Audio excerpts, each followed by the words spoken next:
चलिए, दिल्ली से बड़ी खबर यह है कि शराब घोटाले मामले में आज सुनवाई होगी। आज फिर सुप्रीम कोर्ट में केजरीवाल की याचिका पर सुनवाई होगी। केजरीवाल ने अपनी गिरफ्तारी को चुनौती दी है, जिस पर आज सुप्रीम कोर्ट में सुनवाई होगी। दिल्ली हाई कोर्ट केजरीवाल को झटका दे चुकी है। शराब घोटाले में तिहाड़ जेल में फिलहाल केजरीवाल बंद है। 21 मार्च को ईडी ने केजरीवाल को गिरफ्तार किया था।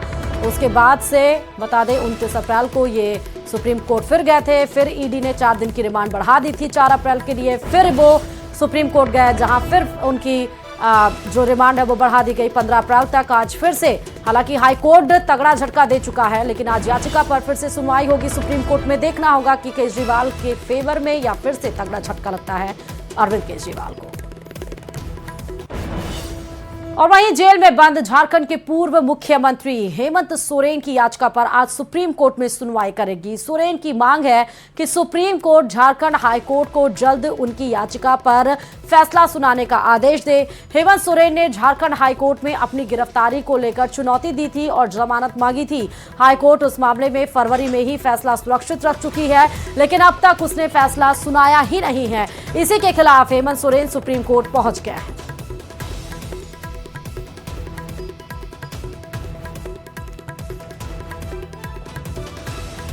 और सलमान खान के घर पर फायरिंग मामले में आरोपी शूटरों पर मकोका लगने के बाद आज पहली बार उनकी कोर्ट में पेशी होगी। दोनों शूटर सागर पाल और विक्की गुप्ता की कस्टडी आज खत्म हो रही है। ऐसे में मुंबई क्राइम ब्रांच एक बार फिर उनकी रिमांड लेने की कोशिश करेगी, क्योंकि इस मामले में अभी कई कड़ियां जोड़ना बाकी है।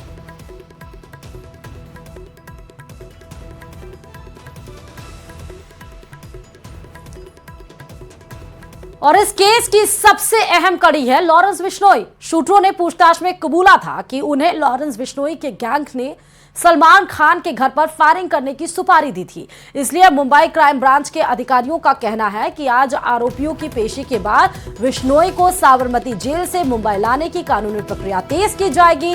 14 अप्रैल को लॉरेंस बिश्नोई गैंग के शूटरों ने ही सलमान खान के घर पर 5 गोलियां चलाई थी। बाद में इसकी जिम्मेदारी अनमोल बिश्नोई ने ले ली थी।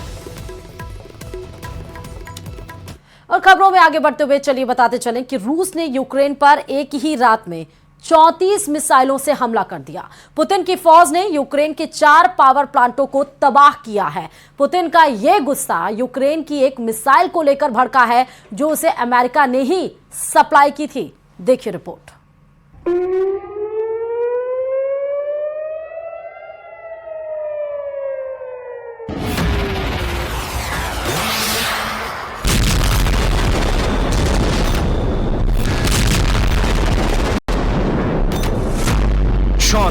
मिसाइल हमलों से यूक्रेन धुआं धुआं।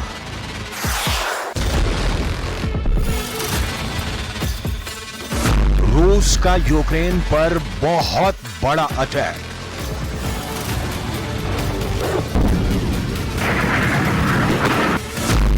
यूक्रेन के 4 पावर प्लांट हुए तबाह।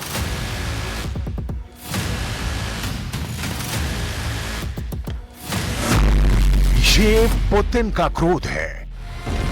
यूक्रेन से आई बर्बादी की ये तस्वीरें ही बताने के लिए काफी हैं कि पुतिन किस कदर गुस्से में है।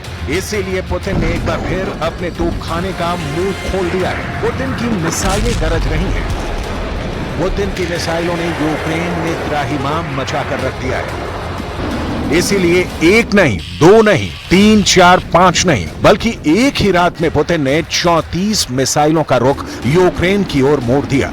यह हमला इतना बड़ा था कि यूक्रेन को पहली बार में तो समझ में ही नहीं आया कि मुकाबला करें या इस हमले से बचें। जब तक यूक्रेन के फौजी कुछ फैसला ले पाते, तब तक मिसाइलों ने यूक्रेनी ठिकानों को तबाह कर दिया था। हालांकि रूस के हमले के बाद यूक्रेन की सेना ने यह दावा किया कि उन्होंने रूस की 21 मिसाइलों को नष्ट कर दिया। सिर्फ 13 मिसाइलें ही यूक्रेनी ठिकानों को निशाना बना पाई। हमले के बाद पावर सप्लाई से जुड़ी यूक्रेन की कंपनी DTEK ने कहा कि रूसी हमले में ऊर्जा संयंत्रों में कई लोग घायल हुए हैं। दक्षिण पूर्वी नीप्रा पेट्रोस इलाके में 2 पावर सप्लाई प्लांट प्रभावित हुए हैं। पश्चिमी लीव और इवानो फ्रैंकोविस इलाकों में भी हमलों की खबर है। यूक्रेन के दूसरे सबसे बड़े शहर खार्किव में मिसाइल हमलों में एक मनोरोग अस्पताल क्षतिग्रस्त हो गया, जिसमें एक व्यक्ति घायल हो गया। घटना स्थल की तस्वीरों में अस्पताल के पास एक बड़ा गड्ढा और गलियारों में शरण लेते मरीज दिखाई दे रहे हैं। इलाके के गवर्नर ओले सिनुहोबो ने रूसी हमले की पुष्टि के साथ ही ये भी कहा कि हमले में 53 साल की एक महिला को चोट लगी है, जिसका इलाज जारी है।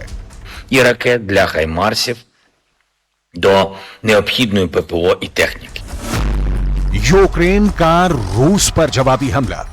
इस बीच यूक्रेन ने भी रूस पर काउंटर अटैक कर दिया, लेकिन एक साथ रूस के दक्षिणी कास्त्रोडार इलाके में 60 से अधिक ड्रोनों से हमला कर दिया। कास्त्रोडार इलाके के गवर्नर वेनियामिन कोंद्रतयेव ने कहा कि यूक्रेनी बलों ने एक तेल रिफाइनरी और बुनियादी सुविधाओं को निशाना बनाया, लेकिन कोई हताहत या गंभीर नुकसान नहीं हुआ। इस बीच खबर यह भी है कि यूक्रेन के हमले में स्लावयान्स्क तेल रिफाइनरी में आग लग गई। यूक्रेनी ऊर्जा मंत्रालय ने शनिवार को कहा कि रूस के कास्त्रोदार क्षेत्र में इलस्की और स्लावयान्स्क तेल रिफाइनरियों पर हमला किया गया था। यूक्रेनी ड्रोन ने रात को कुश्चेवास के सैन्य हवाई क्षेत्र को भी निशाना बनाया, लेकिन रूस का दावा है कि यूक्रेन के ज्यादातर ड्रोन को रूस की वायु रक्षा प्रणाली ने रोक दिया। रूस यूक्रेन युद्ध को 800 से ज्यादा दिन हो चुके हैं, लेकिन ना तो रूस अभी थका है और ना ही यूक्रेन अभी हारा है। रूस लगातार।